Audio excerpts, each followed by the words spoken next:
chambre, cuisine, salle de bain, salon, extérieur, escalier. Nous sommes partout. Par an, nous sommes responsables de 20 000 décès. Nous sommes les accidents de la vie courante.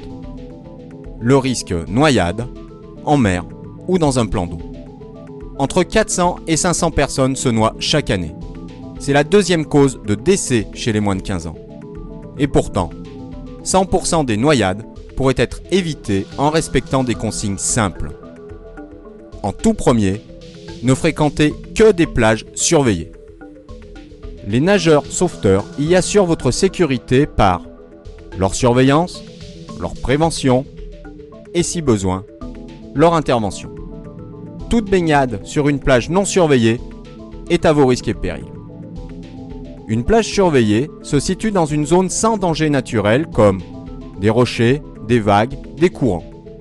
Cette zone est délimitée par des bouées sur une bande de 300 mètres. C'est cette zone qui est surveillée.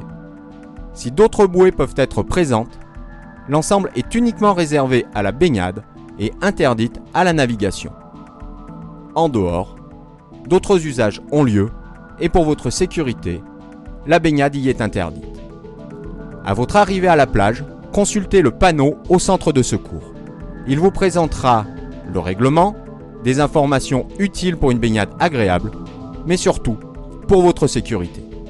Les horaires de surveillance, les zones surveillées interdites ou la couleur du drapeau. Drapeau vert, la baignade est surveillée. Drapeau orange, la baignade est dangereuse.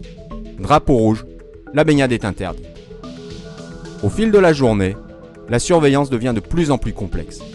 Aussi, n'oubliez jamais que c'est vous qui êtes le premier responsable.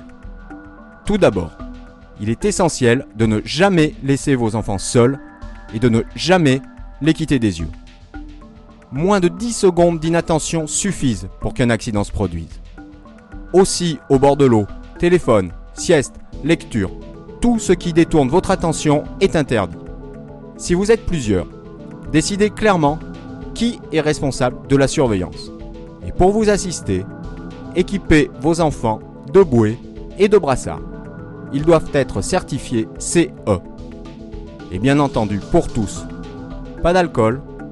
En cas de forte chaleur, évitez l'hydrocution en vous mouillant avant la baignade.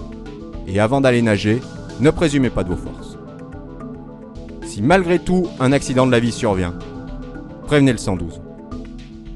Et comme les premiers instants sont décisifs, formez-vous aux gestes de premier secours.